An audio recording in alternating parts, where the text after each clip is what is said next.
Hey, y'all. Welcome to episode 17. I wanted to jump in before we started because this was a very unusual conversation. My guest is Anna Campbell. She's a writer, director, producer, actress, and she has this new film that is out now on all sorts of platforms, but Veep is the one, VEEP, that is helping to distribute the film, and the film is called Nora. So there is your intro. And the reason I did it is because she came in, I hit record, but we just started talking and kind of forgot to intro it and talk about it until like halfway through. And then the conversation was so long that realistically, we recorded too long. So we made it into 2 episodes. So please enjoy part 1 of my conversation with Anna Campbell. Wait, Hold Up What? A podcast from the women behind Eliminate Girl Hate. Stories are the foundation of progress, and for too long, the voices of women and marginalized communities have been ignored or silenced. At Wait, Hold Up What? We're reclaiming space to share the struggles, triumphs, fears, and joy that shapes our lives. Join us as we explore the intersections of identity, equity, and empowerment, offering education, support, and a little inspiration along the way. Whether it's breaking barriers, celebrating wins, or tackling the tough stuff, this is a space for everyone to feel seen, heard, and uplifted. We invite you all to join the conversation and help us explore ways to eliminate girl hate together.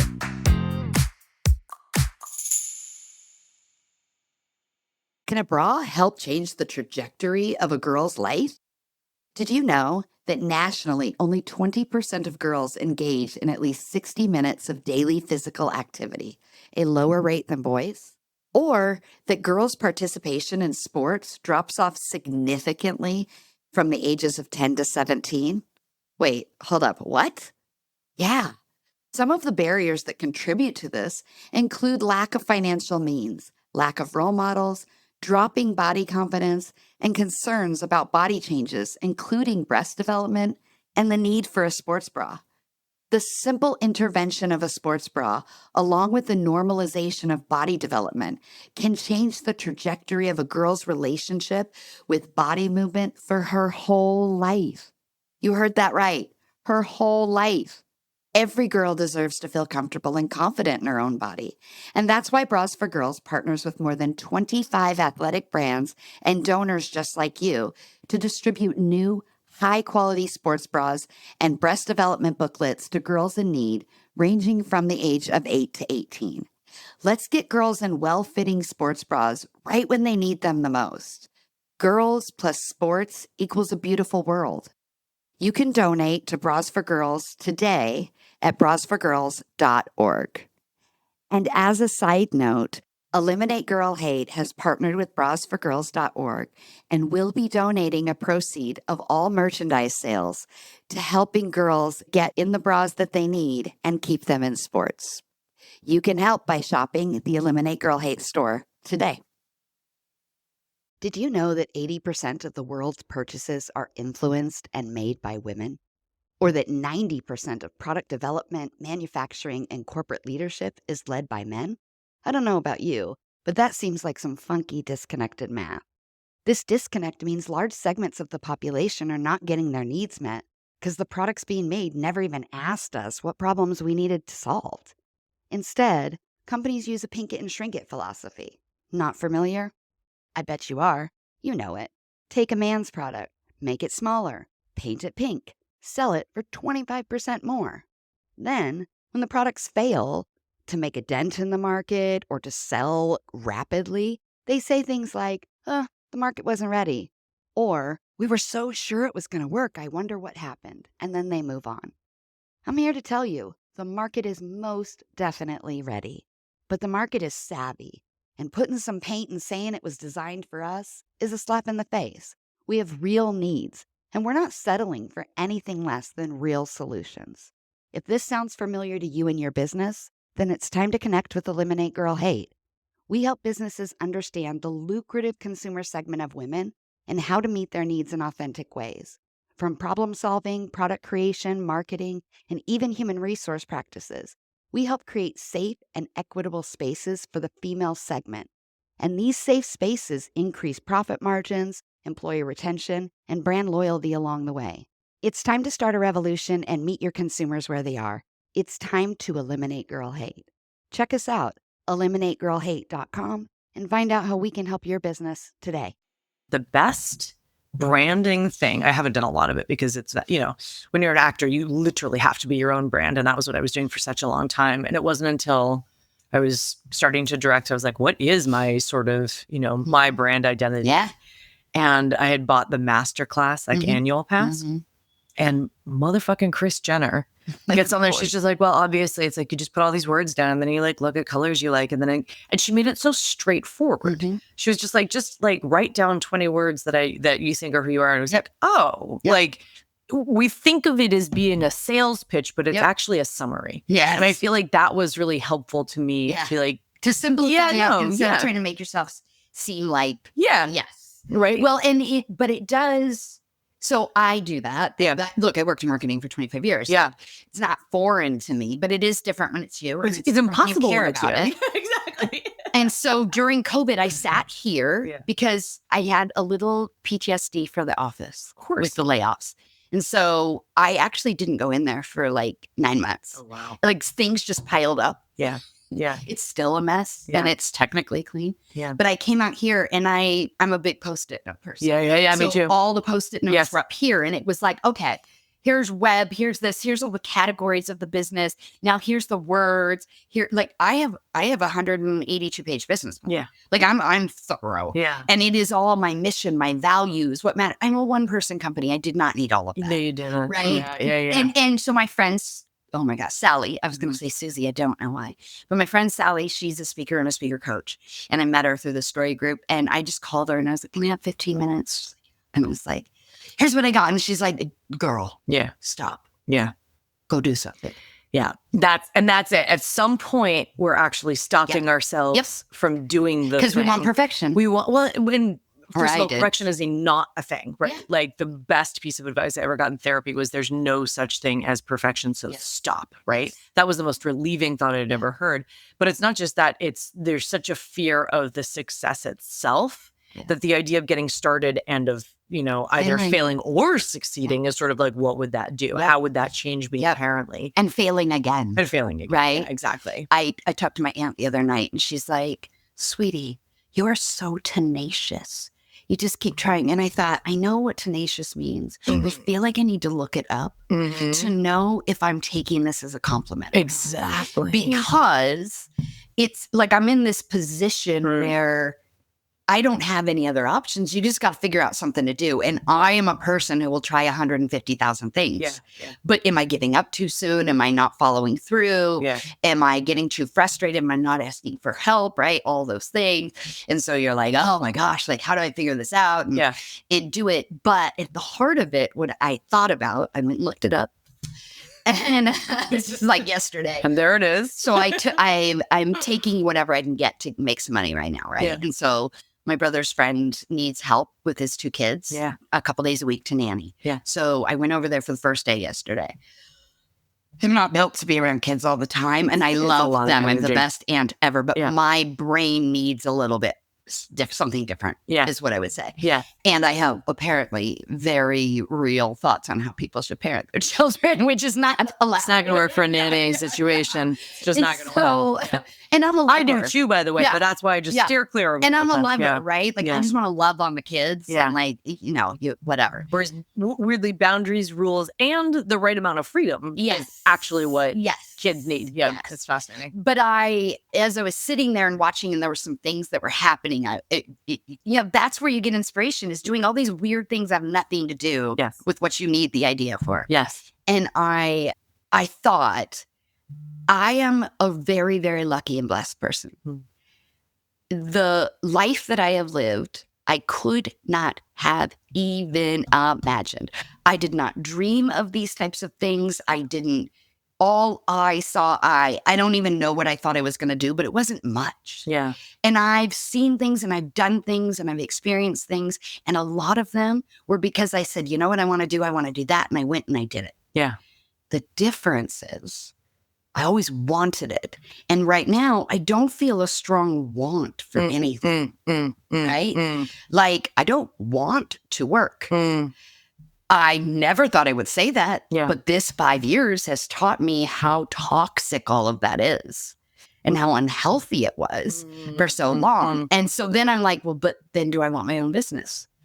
That's different. That's different. It's totally different. That's different. You were setting the culture in that instance. But also now I know. Yeah. I know how to set boundaries that I didn't know how to do 5 years ago. Yeah. I know how to do what I want. Yeah. Now and be healthy. Yeah. And all of these things, right? It's been a really magically weird 5 years. Yeah. And yet, I don't want to work myself into the grave. And owning your own business takes a lot of that. And I'm 49. Yeah, right? yeah. So I'm at that age where I'm like, wait, I want to sit on a beach. Yeah. I want to read books and I want to learn and I want to contribute to the world. Yeah. But I don't want to do any more, 55-page marketing plans and reorgs. And but what you're kind of saying is you don't really know if all of that is even necessary. Yes, right? It's like, so how do I, so I think that's the difference. Yeah. I am tenacious. I am good at getting what I want. Yeah. I am really good at making things The happen. question is, what do I want? Exactly. Yes. And so I sit. I sit a lot. I sit right here. Yeah. There's a fire pit. And you saw the one out front. Pretty spectacular. Yeah. I'm very big on fire. Yeah. It's a big theme in That's my your life. element there. And so I'll sit out there and I will brainstorm. I'll go to the beach. I spend full days at the beach now, basically for 5 years. So at least once a month. Yeah. Last month I went 3 weeks in a row. And that's what I do is I sit there and I don't force it. Yeah. I listen to music. I draw. I read. I go walk around and I talk to shop owners. My sister who's in the other room. She's like, you're so extroverted. And I'm like, I'm not. I'm really, really not. You don't understand what these things mean. Yeah. It's how you replenish and how you recharge that determines whether or not you're extroverted. Yeah. And I said, but I spend a lot of time alone. Yeah. And I know the value of a hello. Yeah. Yeah. Of a, oh my gosh, your outfit today. Yeah.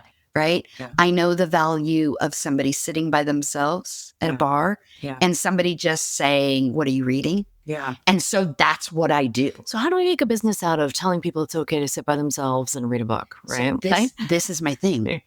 So her best friend came to the beach with me a couple weeks ago.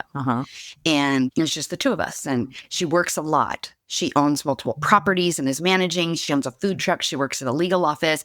This girl is busy. Yeah. And you never don't see her working. She's on the phone. She's taking care of people, all of that. And I was sitting on the beach and I said, you know what the gift of this 5 years has been? The gift of presence. I know how to be completely present in the moment. And it is beautiful. Kids do the exact same thing. Yes. When they're yours and when they're entirely your responsibility, right? When my youngest was born, the oldest got, who was the perfect child. I mean, just a really, she would have a little trouble falling asleep. It was just genuinely like an upbeat and well and interested and eager to learn little kid. And when the little one came along, she got pissed. Yeah, of course. And what I realized was she had been so used to getting my full attention, not 100% of the time, but it was full. Reliably. And so what I started doing was going, okay, 1 hour a day, not just when the baby's asleep. Someone else is responsible for the baby, even if she wakes up. Yeah. She and I will, you don't have any time. You're like, when am I even going to do the laundry, right? When am I even going to figure out groceries? But we will sit down, and even if it's 15 minutes, let alone an hour. The check-in. It's a tiny person who barely has that much focus anyway. But that changed it completely. Yeah. Right. She knew she hadn't lost me. And that's she wouldn't have been able to identify. It's our world now, right? This is part of what I talked about last week. It was like, we talked about onboarding and all these things. And I was like, how present are you as a manager? How present are you as a friend, as a husband, as a wife, as a whatever your titles are? Yes. Are you texting? Yeah. Are you on your phone? Are you on social? Are you on your computer? Are you talking to somebody else?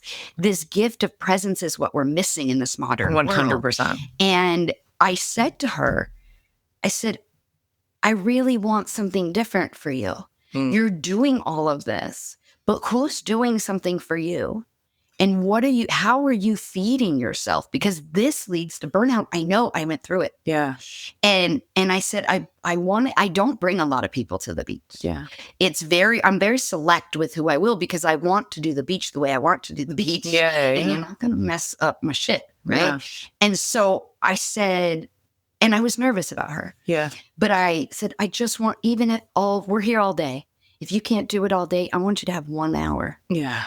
1 hour. And she did. Yeah. And she got it. And I said, oh my gosh. How do you feel? You look different. Yeah. Right? Yeah. And it is. And even Manning yesterday, I had one kid all day and then 2 kids for the second half. Yeah. The kid was older the first half of day 5, and she got real upset because my flowers looked better than hers when we were drawing. I didn't know about this. And I'm not a drawer, so these were not good flowers. Yeah. But she would draw one line and then throw the piece of paper and throw this fit, and it got really, really bad. And she started kicking me and screaming and all of these things. And I watched people, so I somewhat know today's pet parent, like I've seen it in action. And I didn't know what to do. Yeah. It's my first day, so it's Yeah. not like you can scream or yell. And I said, okay, I don't like it when you kick me. I don't think that's nice. I understand that you're upset, and that is okay. But if you keep kicking me, you're going to need to go into another room to be upset because you don't know how to be around people right now. Whatever. I didn't say it like that, but Yeah. And she kept going. And I said, okay, the only other thing I know how to do is I heard that it helps when you bear hug someone. So I literally grabbed her and I bear hugged her and I started stroking her hair. Yeah. And she stopped within 3 seconds and Just melted. Yeah. And stayed there for 45 minutes. Yeah. Didn't say a word. Yeah. And she told me later, she said, if I get upset again, will you snuggle me again? Because you're very good at that. Yeah. And she said, you're one of those magic grown-ups, aren't you? And I was like, I texted my sister and her best friend, my other mom, and I said, thank you guys for including me on all the mom memes, because Yeah. I could test out some of what you showed me with autistic kids, with neurodivergent kids, with all of these things. And I just kept testing things and seeing what would work. And this particular thing worked. Yeah. It's the same with grown-ups. And whether she was tired or whether she was exhausted or whether she was doing all the evil self-comparison that we do with adult women, right? Like whichever one of those things it was, or if she just hasn't gotten to the place where she's comfortable with learning. Yes. Right? Like all of those things were permission granted. You're actually okay because of the bear. And that is what I say to all the kids in my life whenever they cry. Yeah. And I said it to her. I said, it's really good for you to cry. Yeah. Like, it's totally okay. Yeah. Get it out. Like, let's just let it go. Because I'm a sensitive grown-up. Yeah. But I was a very sensitive kid. Yeah. Supposedly. Like I'm exhausted by that though, because what does that mean? I'm like, now I'm apparently identified as too much, right? Too something. Yes. Like, it's a spectrum. It's my least favorite word in English dictionary. Exactly. TOO. Exactly. Yes. And I feel like in a world where you're relying on me for creativity and bringing the magic, right? And all these things, you are also going to have to deal with the idea that brings higher and lowers, right? And that shouldn't be looked at as negative. It should be great. Now what's happening? And that, for me as an aunt, is what I have learned is I'm trying to be the support I wish I had. Yes. Exactly. So when I see, I have one particular nephew, niece, whatever.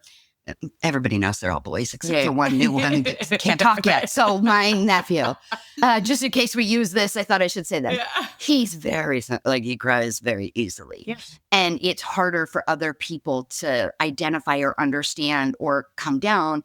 And we had a conversation once where I said, hey, if you don't want to talk right now, you don't have to talk. You can just cry. If you want me to stay in the room, I'll stay in the room. Yeah. If you want to be by yourself. Yeah. But at some point, we've got to get up and go back out. And talk about, And he said, can you stay? And I stayed, and he sat in my lap for a very long time. Mm-hmm. And then, but he looked at me when I said it was okay to cry, as if I said something he had never heard before. Yeah. And I just saw this thing, God bless it, online, right? That was like, someone was talking about speaking to boys, and the little boy saying it wasn't fair that we were saying that girls deserved more attention. Mm-hmm. And she realized what they meant was we also need to retrain the boys to be allowed to be soft. Yes. And to be allowed to cry. Yes.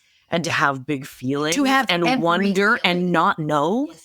And not because just as we've told women the story of inadequacy, and just as we've told little girls the story of, whether it's you're never going to be enough, you have to compare yourself to other people, that's all convenient to keep us in our place. But we also have to explain to the young boys, you don't have to behave a particular way in order to be a man. But you also can have every range at different times and understanding how to deal with them.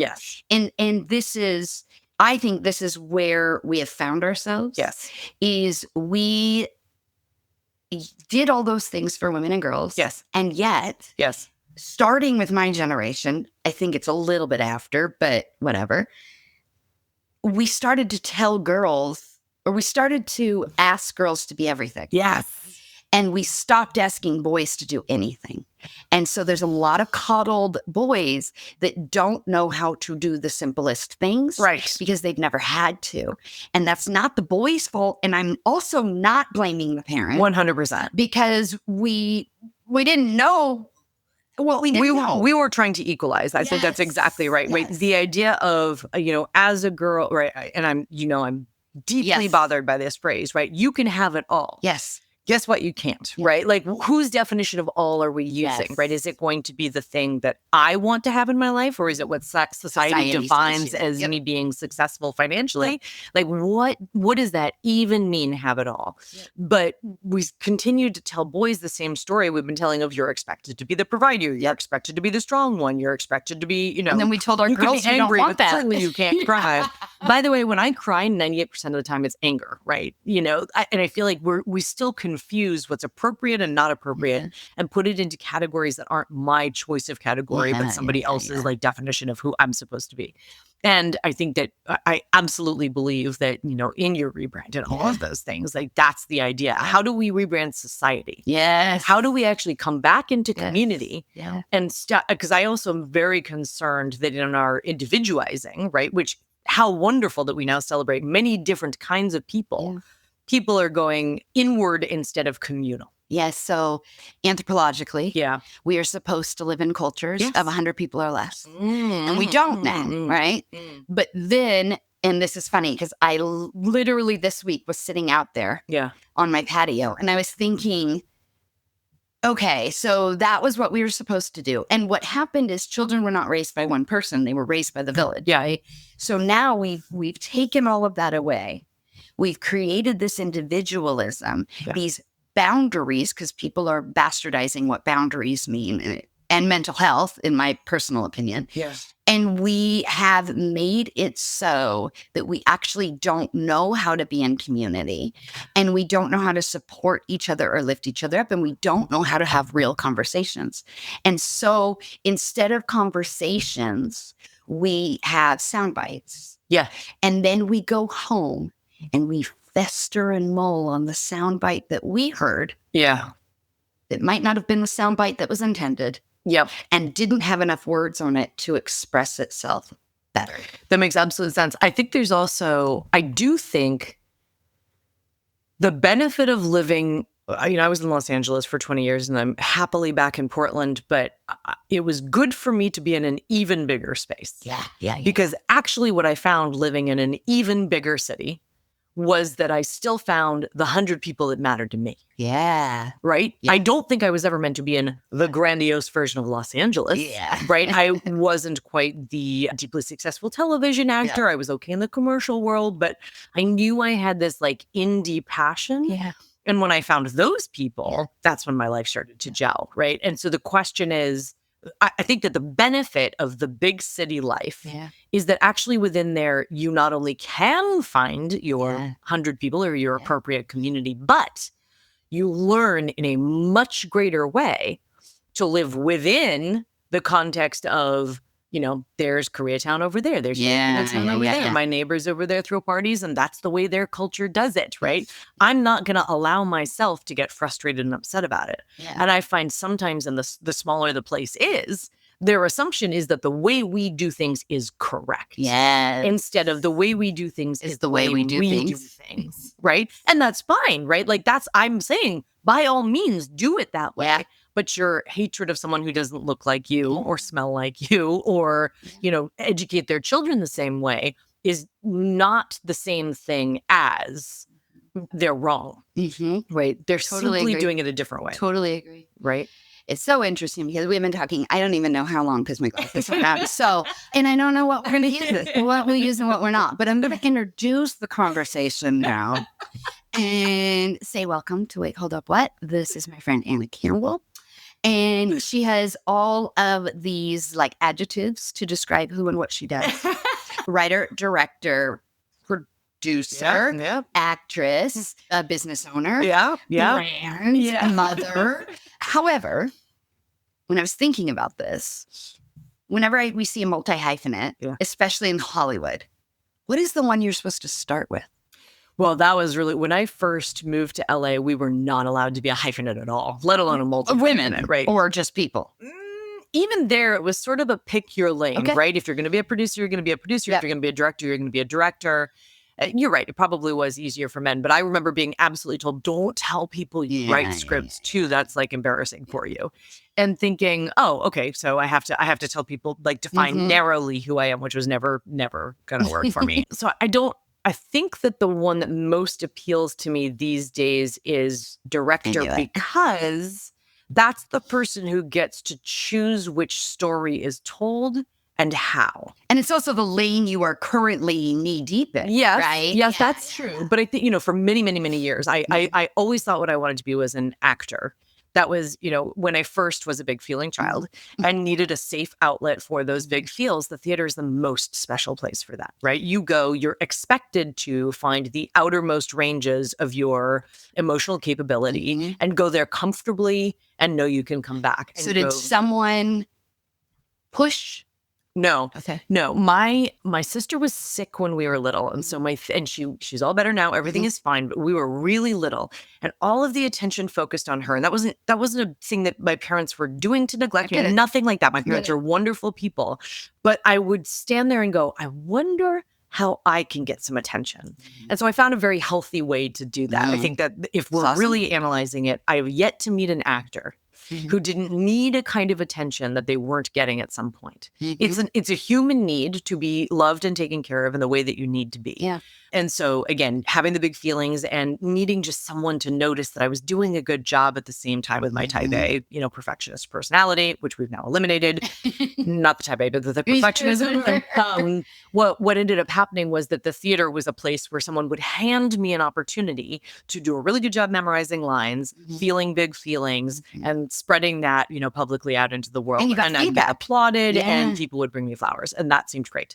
So I think that's why I got into acting. But 20 years into my career as an actor, and, I was very careful about the way I went about it, because I knew that if I wanted to change directions, I didn't go to a conservatory. I went to, a classic undergraduate education, but with a theater degree, so that I could use that degree for other things ostensibly if I wanted to. Not that I ever changed my direction particularly, but the idea that I was not choosing to tell the story really started to get me down, that I was actually begging for jobs on other people's projects. Was it that entirely, or was it that you felt you had stories to tell that you weren't seeing? Both. Okay. Both. Okay. I think, look, the audition process is getting really, really, really comfortable hearing the word no. Yeah. Right. 98% of the things we go out for, either we're not right enough for, our hair's too curly for, we're too weird for, right? But you pick the adjective. You're not a brunette, you're not a blonde, you're too booby, you're not booby enough, right? Like, there's a million reasons you can hear the word no, and you get really comfortable with, okay, there's places where it's not my place. Perhaps also some of that cultural finding your way through. But that also wears on you. Yeah. And when I realized I hadn't found consistently a place where other people wanted me in their stories, I was like, but I still want to tell them. And that's when I realized how many stories I had to tell myself. This is what I wanted to do for a living, was be an actress. Now, I don't think that's fair to say, because as I speak a lot about, we completely talk about what we want to be when we grow up in the wrong ways in the world, not just in this country, but in this world. We see kid, right? Maybe we don't have kids, so we're just trying to make small talk. And, you can only go, what are you, 27? So many times when they're 6, right? Yeah. And like, so you ask, what do you want to be? Or do you have a boyfriend? Do you have a girlfriend? Yeah. Right? Yeah. Put them in the boxes right away. Right. And when you were, let's say 10, let's just make a round number. Yeah. So you talk to a 10-year-old and you say, what do you want to be when you grow up? But the 10-year-old has only seen 10 jobs. Yes. Right? Yes. So they know an actor, they know a singer, there's doctor, there's nurse, there's fireman, policeman, veterinarian is real high up there, astronaut. Yeah. At least in our generations because of space race and all these things, and the Challenger. Yes. All that kind of stuff, right? And so there was this LinkedIn survey, this is so many years ago. I mean, like more than 10, where they said, they asked the surveyors, how many, or what did you want to be when you grew up? And those 10 showed up. And then they said, are you doing it? Yeah. And 8.9% of the respondents were doing something in the lane of what they wanted to do when they were kids. Yeah. But the problem is we're immediately saying, with your limited knowledge, your brain still has almost 20 years to develop. Yeah. What do you want to be? Yeah. Pick a lane. Go there right away. And even when they're 18, like our whole process is so messed up. I agree. We don't say, what do you like to do? Yeah. What makes you feel good when you're doing it? What makes you lose time when you're doing it, right? And we don't continue to ask those questions as we age. I think some places do better than others. But for sure. But I think that as our world both expands and narrows, weirdly. Yeah. So I, went to high school in the late 90s. And here in Portland, we had an amazing magnet program. I was in a magnet school. Right? And so you could choose, right? You were in your district school, but you could apply to transfer to the one that was focused on science or that focused on the performing arts. Or in our case, it was the International Studies School, which was, effectively a college prep plan. And I knew I wanted to go to college, so I stayed, that was the school that I picked. But even then, you were saying to someone who's 14, what do you want, right? And now it almost feels like because the whole world thinks it's one thing instead of 1 million 100-person wide things, right? We're going, okay, everybody gets the same. Everybody gets the same. And I think that is the biggest mistake. It is. That we're making. It is. And, when I speak at schools, I show them what my career journey has looked like. Yeah. So I go through it. I'm like, I wanted to be an actress. You know what happened? I actually wanted to be on Broadway. That was the dream. Yeah. Right? That was the first dream. Yeah. And then the second dream changed to I wanted to be on SNL. I mean, a big, huge SNL. So then 6th grade, I get up on stage. I get the solo in the choir concert. So good. And I get up and I open my mouth and I proceed to throw up. But I closed my mouth. Yeah. And then I had to decide, do I swallow it and sing or do I run off stage? I ran off stage. Yeah. Yeah. I did not end up on a stage again until I was 28 or 29. Yeah. And it was against my will and it was giving a speech. Yeah. Now, long story short, I ended up talking about women. I sat on a stage. I said, oh my God, this must be what Beyonce feels like. I found it, right? And at that point, I'm 37, 38. And I'm like, well, now what? Yeah. Right? And if our conversations, so I grew up being told I talked too much. I was bossy. I had too many feelings. I was too this, too that. If the conversations had been, you really like to talk, we should talk about the things you can do with that. Yeah. I didn't know any of this world existed. Yeah. And look, different families are different, right? We weren't a family that was big on the college stuff and what the future looked like at the time. I had one person a little bit, but it was not about what I did. It was like trade school or university. Yeah. It wasn't about anything else. Yeah. And so I really, really early said, well, I can't be an actress. Yeah. And this is really horrible, but I was driving by Washington Square Mall. I was probably 12 at the time. And I told some of my family in this little car that we were in that I wanted to be an actress. And they said, you have to be beautiful to be an actress. You are beautiful. And I said, that's not true. What about Roseanne Barr? I'm so sorry, Roseanne, but it's not what she's selling. And at the time, right? Selling, yeah. I actually think Roseanne is very beautiful. Yes. It's very different. But anyways, and I said, what about Roseanne? Like she's so, and my dad said, well, she's talented. And you're not talented. I'm sorry, I said my dad. He's not talented. And I immediately then said, I cannot ever do this. And I was then put into a different kind of box of like, okay, well, and I'm not talented or beautiful. Yeah. So I have to rework what I do. Yeah. And I'm probably the most in tune, like movie, music, theater person that you could imagine that has nothing to do in that space and has never really done anything in that space. Yeah. Like, I see and I think, oh, this kid in you got this opportunity and didn't let the opportunity scare you. So, like, were people immediately supportive of it when you decided to do it? Or were you just kind of a fearless type kid? I think because what I was trying to do was get positive attention. And that was genuinely what it was, right?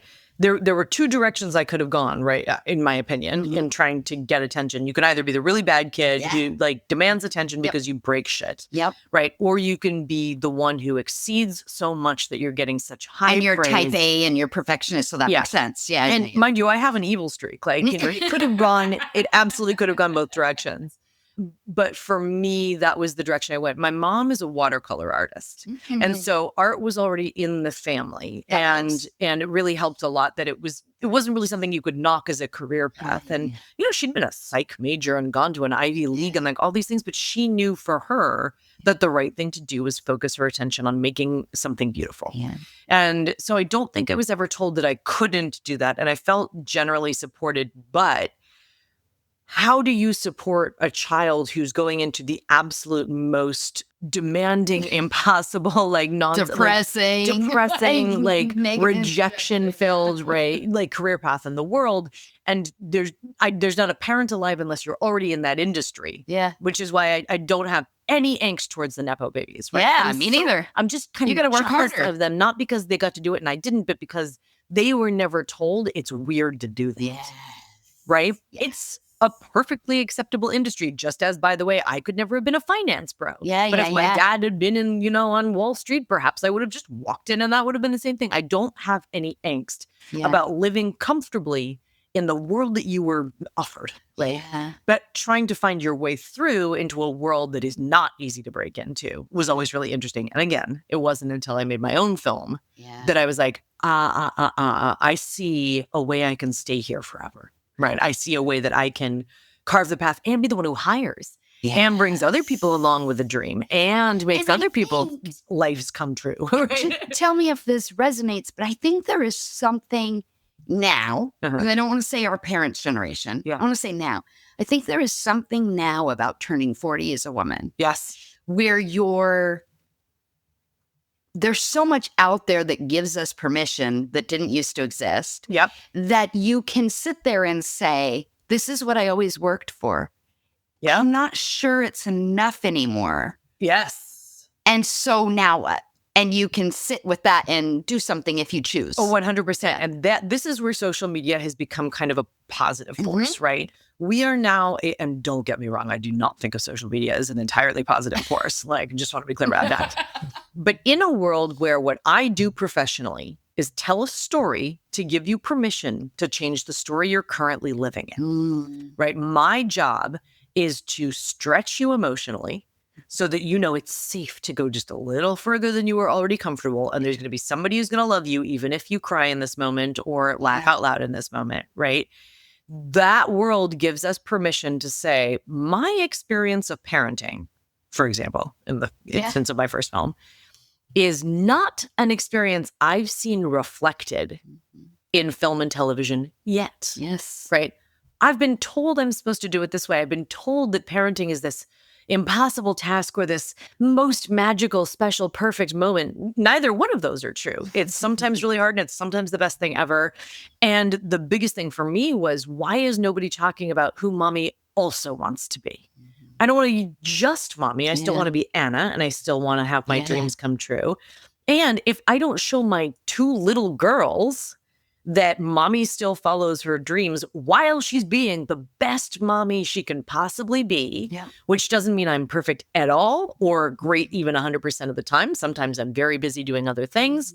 Then you can do all of these things too, or you can be enthusiastic about the ways in which you stretch yourself to be the person you are. So, and they see it. And they do, absolutely. But everybody does. Yeah. Everybody who sees a good film that's made to sell an idea or an emotional stretch instead of just popcorn. Yeah, right? yeah. And I'm not saying that there's every movie has a place for thing, right, everything. blah, blah, blah, Yeah, right. there's a place for everything. But the kind of movie that I love and have always loved consuming is something that shows me my big feelings aren't scary, and my experience of the world is okay. And it's, a couple years ago, I spoke and I did a workshop, and they asked me if there was any industry that I thought was doing a better job at gender and race dynamics. And I made a very controversial response when I said Hollywood. And I get it. I'm a white lady saying that. But the reason I said it is somewhat what I think you're alluding to. And that is social media has democratized so many of these processes that more people are allowed to tell their stories. Yes. But because we now have more than the big three platforms, whether it be TV, film, or even the recording industry, right? Yeah, sure. We don't need 55 million people to be a success. Not at all. So we're seeing this niche content come out. Now, is it enough? We could argue no. Of course, we've got so much to make up for. But all the stats are showing change is happening, right? It's slow because these are big pirate ships of things to move, right? But you have shows like The Reservation Dogs. Yep. You have a show like Mo, which I can't speak enough about. Yep. You have shows like Rami, this new show that is on Netflix right now, the Judy Blume Forever. Yep. But seen through a Black family's existence that really talks about the difference of Black motherhood. Yeah. Right. And then you have things like Gerard Carmichael and the beautiful art that he's making. Yeah. But it is sometimes for a select few. But that's always the way it's been. But here's the thing. None of that content that I just mentioned was made for me. Yes. But oh my God, I was in my feels on all of those things because it's the human experience. 100%. So let me take it back one step because I realized I never finished my thought about the social media, which was now in social media, women of our age are talking about how we didn't actually get everything we wanted. Yeah. And you know what? It's really motherfucking hard to do the laundry and make dinner and, have work the next day and take care of the children. Yeah. And, we haven't trained the men to meet us at the same point, and we're working on that. I'm not angry about it. We just haven't done it yet. Mm-hmm. And we're talking about, perimenopause and the changes that we go through. But the fact is, we've actually been doing this for years. Yeah, it's the history of women. Yes, and there are goddesses that we've neglected in Western culture that represent the virgin and then the mother and then the crone, right? There are in multiple, and I'm going to get them all wrong because I don't have it at the tip of my fingers, but the idea that women in particular go through these phases and it's okay to have a transition and it's okay to be in a new phase and in a different one, and we're going to be the bearers of the stories and the bearers of the information and of the wisdom and all of those things, and that's why we get to live longer. And all of these things that are only resurfacing now because social media gives us access to the other 40-year-old women who democratization of community that we lost. Exactly. And yes, if this is in here, great. If it's not, just roll with it. That's, for me, what the origin of the fire represents. Yeah. It is the stories that were told around a fire. Yes. And it was always my favorite thing. We weren't a family that had a ton of that. Yes. And when we would be at like an uncle who had a little cabin and we were by the fire. Yes. That is where I learned things about my grandma or my grandpa or all of those things. Right? Or when the most ridiculous comments were made. And those are the ones you remember.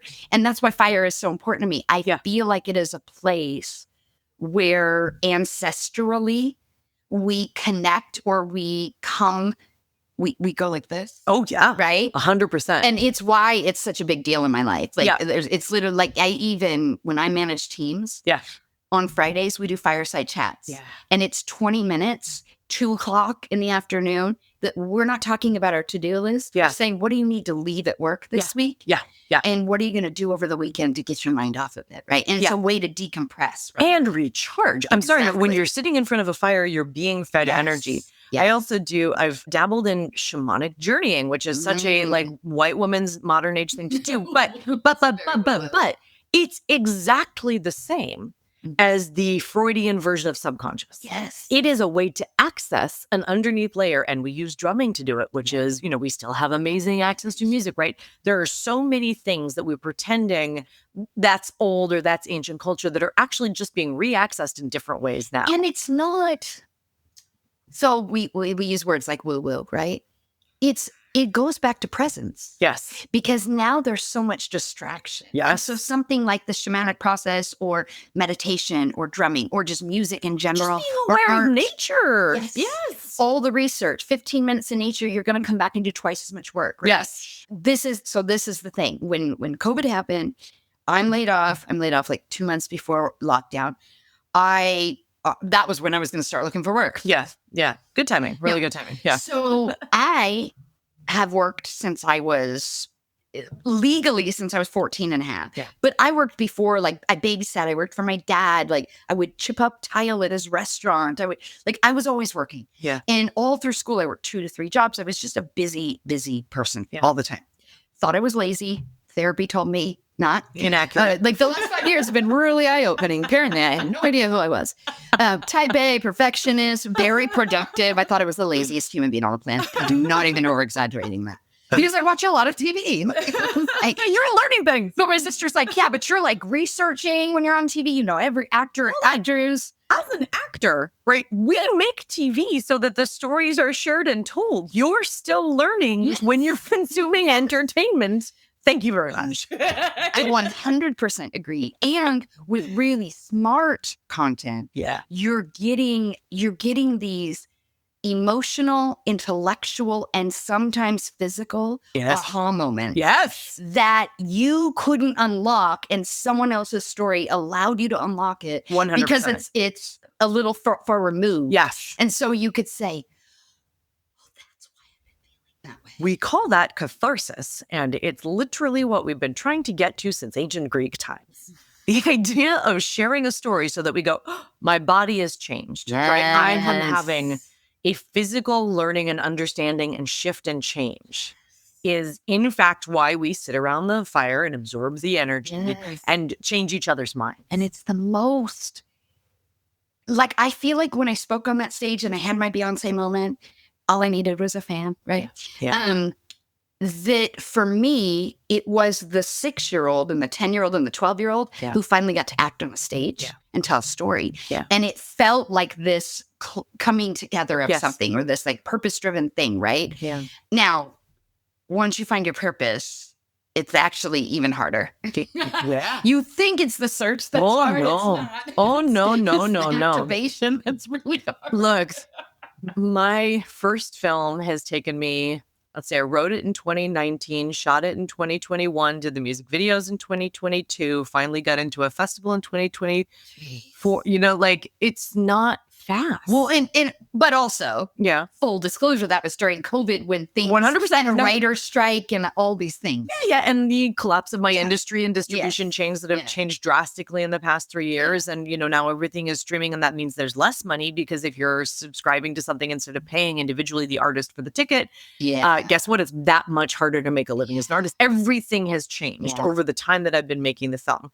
That said, right. And it's every time somebody asks me, right, what's the hardest part about making it? I think about, and when I actually go through it, I'm like, what was I thinking? And this was impossible. And why would you sign up to do this? But I don't look at it like that. Yeah. Now that I'm here with a film that I love, that I get to actually put in front of audiences, all I can think is that was the best thing I've ever done in my life. And I mean, every minute of it. So it's a little bit like childbirth like that, right? Where it's like, you forget all the painful moments, because at the end of the day, you have the precious thing in your hands. And look, by the way, for the listener, we are going to tell you about this movie. I promise. We're just trying to build and build. We're going to end up like running this whole podcast in reverse. That's like 4 episodes out of this conversation. So I think we've conditioned ourselves as a society to not be okay with that. Yeah. The process and the putting out in the world. So it makes sense in an art perspective, right? When you're talking about art, you have this thing, you put your heart and your soul into it, and then at some point, it's got to go out in the world and get maybe bastardized or negative feedback, all of those things, right? The world disrupts it in a way. Yeah. Because even when they love it, they bastardize it. Well, and they're going to make it their own, right? Yes. They're going to take it. And that's why it's not about you anymore. It's not about you anymore. And it is. It's about the sharing, but it's also about them figuring out the ways in which they can interact with it. Yes. And so the people who are the most afraid of it are the ones who hate it the most. Yes, of course. Right? If it changes too far the story that they're comfortable with, they're going to be like, hard no. No, she's annoying. The character's annoying. I'm like, guess what? I'm annoying. Right? You and I are not going to get along. This piece of art was not made for you. Right? And that's fine. But I also think, well, so 2 parts. Yes. I say it all the time. Not everybody's going to like me. I'm an acquired taste, right? I like mint chocolate chip ice cream. My sister thinks it tastes like toothpaste. She's wrong. But yeah, I think she's wrong as well. Yes. Baskin Robbins mint chocolate chip. Some people like pistachio. Gross. Ugh. See, I also like pistachio. Yeah, so, anything green. But it's like, different strokes for different folks. So if my favorite ice cream in the world, the thing that I've grown up with for 49 years, adoring, other people don't like, then it might be possible that some people might not like me. Yeah. Right? And art is that way. Yeah. However, I also think it's really important for us to consume things that on the surface we don't think we're going to like. We get surprised all the time.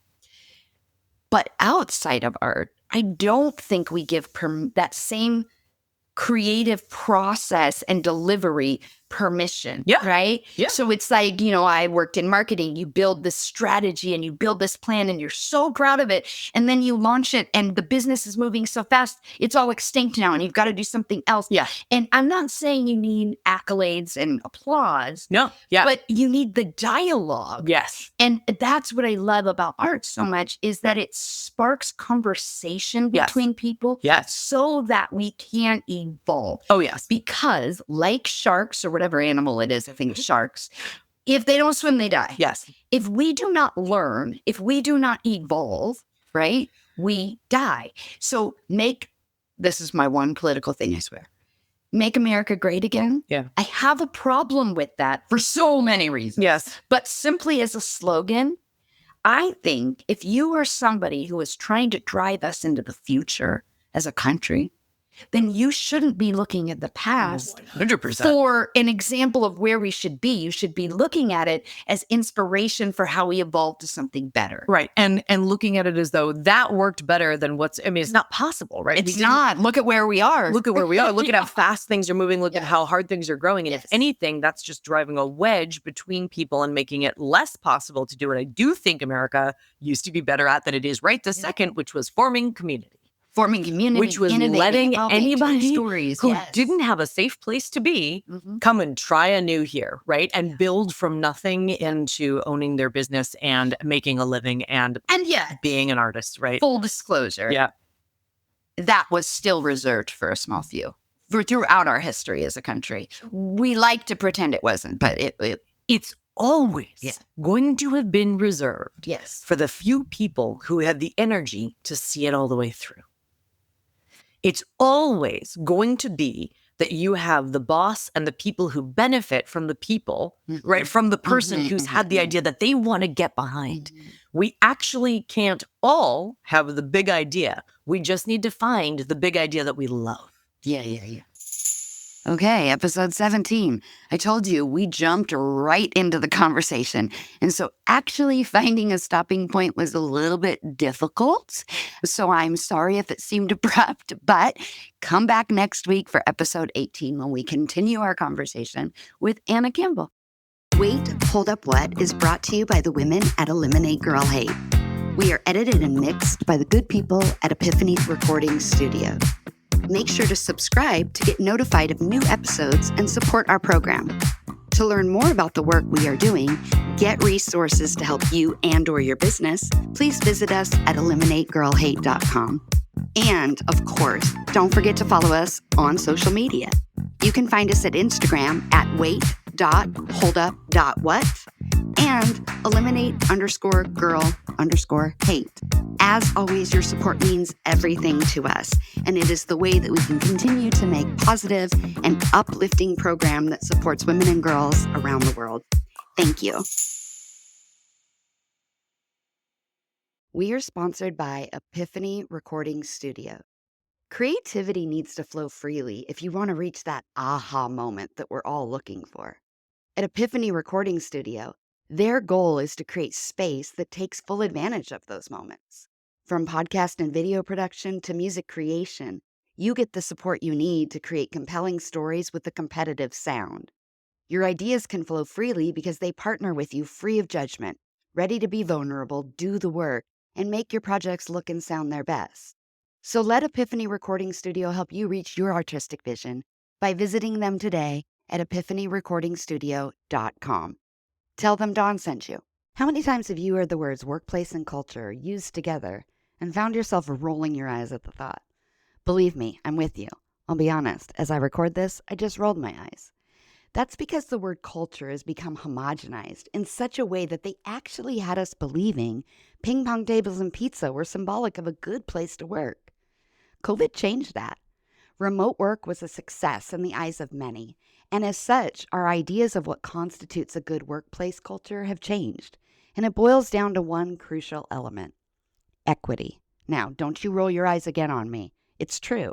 The expectation of employees is that they have a work environment and culture that works for them, regardless of who they are. No more cookie-cutter swag and Pizza Hut deliveries, mandatory after-hours happy hours, and all of the other things they do to make us feel like we're a family. This is especially true for women. Remote work gave many more hours in the day, the flexibility to feel more productive and present, and a choice in how and what style of work is best for who they are and what they do. This is at the core of what equity means, because the old way was made for one group of people. And this is where Eliminate Girl Hate comes in. We help create safe and equitable spaces for girls and women, and we help the companies that employ them be more profitable in the process. Not rolling your eyes anymore, are you? Check us out at eliminategirlhate.com. Use code WAITHOLDUPWHAT in your contact form for a free consultation call and see how we can help you and your business.